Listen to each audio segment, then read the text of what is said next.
Hello everyone, Pally Time here. We are going to be starting out kind of a supplementary series, that's a hard word to say, where we are going to talk about our hands-on experiences with the Overwatch characters pretty much while I'm in between making these super long edits on the character overviews. I'm joined today by Andrew Franklin Wall himself. That's me, president of the Nexus. Thanks for having me on the channel, man. What's up, Pally Bros? Oh, man, it's good to have you. It's good to have you, because, you know, you're my boss, and I like having a job. You would be fired if you didn't put me on your channel, so yeah. So today we are talking about Tracer. I spent a decent amount of time, we were sent out to the Blizzard campus to play Overwatch, and I spent a decent amount of time actually playing Tracer. Going into it, she was one of the characters I was most excited about. She is an offensive character. She has two I guess they're automatic pistols. They're not SMGs, right? They're definitely pistols, yep.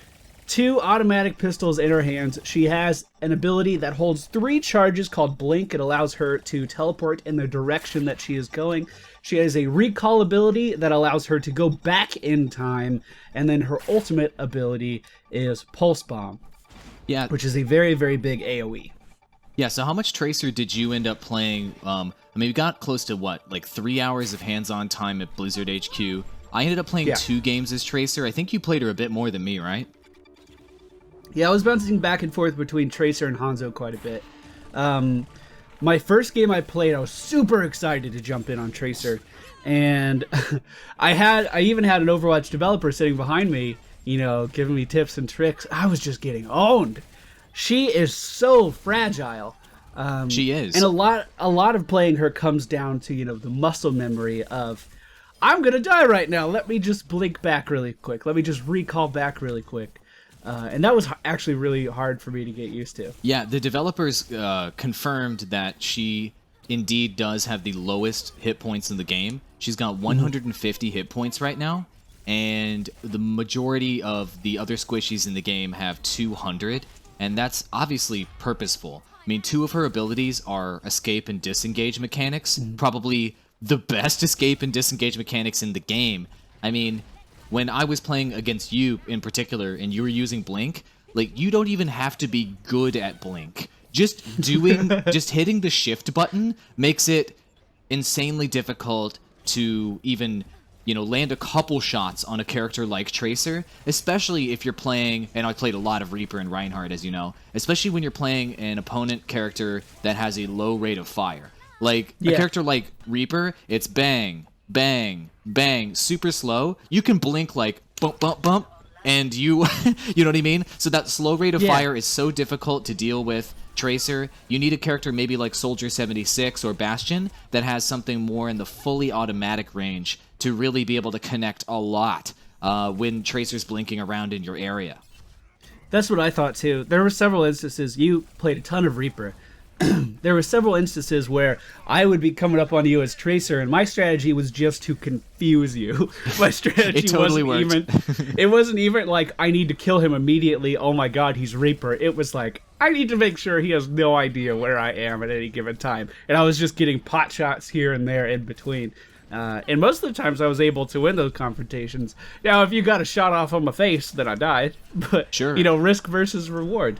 Well, that's what the character's all about, is taking big risks. I mean, we were talking with, so when I was playing Tracer, Jeff Kaplan was sitting behind me, and he was telling me all of these advanced tactics with the characters, like my first time playing the character. I'm like, wow, those all sound great intellectually. Right now, I'm just trying to figure out, like, how far I go when I hit the shift button and I blink, Jeff.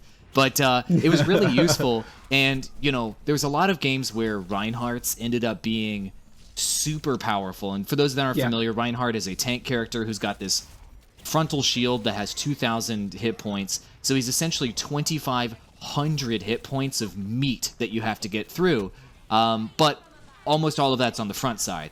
And so one of the hard counters to Reinhardt is a character like Tracer, where you can blink essentially through that shield and past Reinhardt to get around behind him and start shooting him in the back of the head. And so these are advanced tactics with Tracer that are difficult to execute, and I feel that Tracer is probably going to be one of the top 3 highest skill cap heroes in the game. What do you think? Yeah, back to the comment about Reinhardt. Even in the gameplay preview we got for Tracer, we saw a ton of her specifically targeting Reinhardt with that pulse bomb. She would build up her ultimate ability, blink in, slap it on his chest, and then recall back out. And that was a very effective way of taking out the front line of the enemy team. We saw that in the gameplay trailer, and I was doing that a lot myself too. It just felt instinctual. Maybe because it was planted by that trailer, oh, I should be doing this, but really when I was in the game, that did feel like the right thing to do on Tracer, and you did feel very capable of taking out even the heftiest of targets with the right setup, as long as you had that ultimate ability ready. I want to talk about the pulse pistols really quick. Okay. Previously, from what the developers were saying, they were very, very good at killing people at long range, and they did not fit into like what they wanted the character to be. So they kind of reduced the damage that those pulse pistols do at a long range and made you get up close and personal. Yeah. I had no problem with that whatsoever. I thought they felt really lethal still, even with that change. Assuming we were playing on a version of the game with that change, you know what I mean? So hold on, what you're saying is that you felt lethal overall, or you were able to actually connect with people in long to medium range? I felt like when I was at long to medium range, I was dealing the amount of damage that I would expect to be doing. Okay, got it. It's like little pea shots here and there. But when I did get up close and personal, you could rip through someone's health like crazy with those pulse pistols, like crazy. Also, one more thing cool about them, the reload animation on those things. You get this little circle that comes out of the side and just spins, and that's how you reload. I asked the developers, because I was thinking about this prior to us being able to play. I was like, so is that the same thing as their Iron Man chest, where it's like just sending her bullets back in time? And they were like, yeah, that's totally what it is. Yeah, and they were, your guns literally go back in time. I got so excited. But I really honestly, I like her whole kit. And some of the best memories I have of our playtest were when a couple people on my team were playing as Tracer. Now, just 2 of us. And this was on a payload map as well. But we just dynamically, without even thinking about it, without even talking about it, we were able to jump in and out of fights. Like, we were basically a tag team.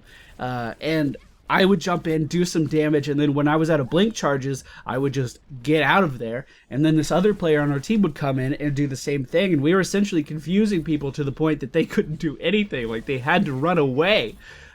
Even though we're very fragile targets, the movement capabilities and the confusion you can give the enemy team is really good. It felt really satisfying. Yeah, I'm kind of concerned about Tracer in particular when we're talking about the ability to load a team up with an unlimited number of a particular character. So, as fun as that is, Tracer is really problematic in my view. Like, in any other game, Blink is one of the most valuable abilities. The ability to instantly move to another location at will. I mean, look at League of Legends, look at any MOBA, and even look at other FPSs, look at RTSs. Like, blinking is ridiculously powerful. It's up there on the hierarchy of awesome moves in video games with, like, stuns, right? So, what I'm concerned about is loading an entire team with 5 or 6 Tracers, and then having essentially, 15 to 18 blinks available at any given time. To me, that seems like something that would be very, very difficult to deal with, and I'm wondering how you could possibly counter that. And those are going to be questions that I hope we can answer in YouTube videos, because they'll be stupid hilarious to watch. But when we're talking about balancing a game and having it be predictable enough to establish, somewhat of a meta structure, Tracer is a kind of a game-breaking character in that way when you're talking about multiples. When you guys were double tracering, I was on the other team. You guys you were focusing me a lot, which is total BS. But I was Reinhardt at the time. More to that point, every time I killed you, I was like, was that Andrew Franklin Wall? It was Every time for hours. It was. Oh my god, I hated it so much. Like, finally, I got a Reaper play of the game where I killed you guys. I'm like, yes, payback. But yeah, not only with Tracer, but you're also killing me with Hanzo. But I'm with that many blinks and that many recalls and that much fully automatic dual wielding pistol happening. I'm thinking, how do you deal with that? Do you set up like, you know, a defensive line of nothing but bastions all back to back, like turret moded up, and anytime you blinking bastards come in, we just hit the left click and you all die? I mean, it becomes really interesting to think about. It'd be really fun to be a part of, but I don't think it'd be fun to be on the receiving end of a 6 Tracer team. Not in any regard. What if you maxed Symmetris and because she could put down 6 of those little mini sentries, right? Oh, and you damn, like just 18 of those bad boys? Everywhere. And Left them everywhere. It's like, come at me, Tracer. What you got? You ain't got nothing. Because she has no health. She would have to be recalling all the time. I didn't even think about that. So, like, say, especially if you're on the defensive, if you're on the offensive, that'd be too difficult to execute. But if you're on the defensive, setting up that point with 18 sentry turrets, and everybody gets plus armor bonus. No, dude, you can lay 6 of those down at a time. Oh, I'm sorry. So it'd be 6 per person. 36 sentry. I'm sorry, my math was bad there. 36 turrets that auto lock targets, even if they're blinking around. That would be a hard counter. That'd be GG. They'd be tapping out right there, and like everybody be disconnecting and getting banned. Okay, so there are hard counters. It's a really cheesy hard counter, but yeah. I beat the game already. There you go. The Overwatch developers are watching this video and being like, oh, damn, we need to rework Symmetra. But yeah, that's a really interesting point. So I think that there's enough variety with all of the characters to where you will be able to be creative when the meta shifts towards a particular character. And the fact that you can switch mid-game is also going to make it exceedingly difficult for them to balance this game. So really quick, you were talking about Pulse Bomb earlier, and you Pulse Bombed me a couple times, and you were putting the bomb, I think, on the character model of your target and then recalling out. Is that correct? Yes, that's what I did most of the time. That being said, that's actually very hard to do. There were some scenarios where, especially on smaller targets, like I said, on Reinhardt, it's pretty easy. He's a giant target. But on the Reapers, on, let's say, the Widowmakers, just very thin profile characters, I would teleport in, and just in, you know, the chaos of actually moving that fast towards someone, you know, I'd be a little off center and then just throw the bomb right by them. It's definitely one of those things that's going to take some practice. But yes, I did try to slap it on your chest and then recall out. Got it. I think in the ability preview video, it was showing the blast radius, and it does have a blast radius, but from what I could tell from my own experience and yours, it doesn't sound like this is like a proximity mine that you can just put in a hallway and then detonate or something, and you can get a multi-kill. It's more or less a single target guaranteed kill if you get it on someone's character model, right? And more to that point, it has a detonation time, so it's not going to just sit there and wait. It's going to go off like when it's on the ground in a couple of moments. It's really, really strong if you're pairing it with a Zarya, who's able to clump up enemy heroes. We had a perfect scenario for it, and of course I just used the pulse bomb like 2 seconds before the entirety of the enemy team was clumped up. But in the past, they said the radius on this was a little bit too big, and it was a little bit too strong. I believe we saw that in the gameplay trailer for Tracer. Now it's been reduced. It's I wouldn't say it's significantly smaller, but it definitely didn't seem to have as much of an impact radius. I mean, what doesn't sound overpowered about a character that can blink 3 times into the enemy team, drop a massive blast radius AoE instant kill move, and then instantly recall out with full health? That is the most overpowered sounding ultimate of all time. So that's definitely a good change. Yeah, it really seems like they're listening to the community a lot with their concerns. You know, this has been play tested at a few locations now, and it seems like they're gathering as much feedback as they can and actually listening to that feedback, which Blizzard seems to be doing across the board these days, and I'm really happy about that. Really happy about that. I wanted to ask you about, like, you're an upbeat guy. Tracer is an unendingly like upbeat character, I wanted to ask you what you thought about Tracer as a character and kind of like her energy, if you will. There's been a lot of feedback I've seen out there, especially by people who live in the UK or at some point lived in the UK, that she's extremely, like, almost annoyingly stereotyped. Like, she's like, cheers, love. Like, people haven't called each other love in the UK since like 400 years ago. So, what do you think about her character? Do you find it to be adorable? Because I think that the Overwatch development team was shooting for, like, let's go with adorable and cool. Yeah. I had absolutely no problems with it. In fact, like I said, she was the first character I played. I had a developer standing right behind me when I picked Tracer. I was just going back and forth between another character and her because she does this hair flip every time you pick her. And I was like, oh, just look how happy she looks. That's exactly what I said. And the developer behind me kind of giggled too. He's like, hey, I made that happiness happen. I liked it. I had no problems with it whatsoever, personally. I didn't think it was stereotyping or anything. Like, I didn't get caught up on the fact that, oh, she is using a terrible British accent or something. I've seen that remark a lot on my Tracer overview video. She's just a happy character. That's all there is to it. Yeah, I totally agree with you, and I'm coming to the defense of Tracer here. Like, a lot of folks in the UK are saying this character was designed to appeal to Americans, and at the same time, though, you have to look at McCree.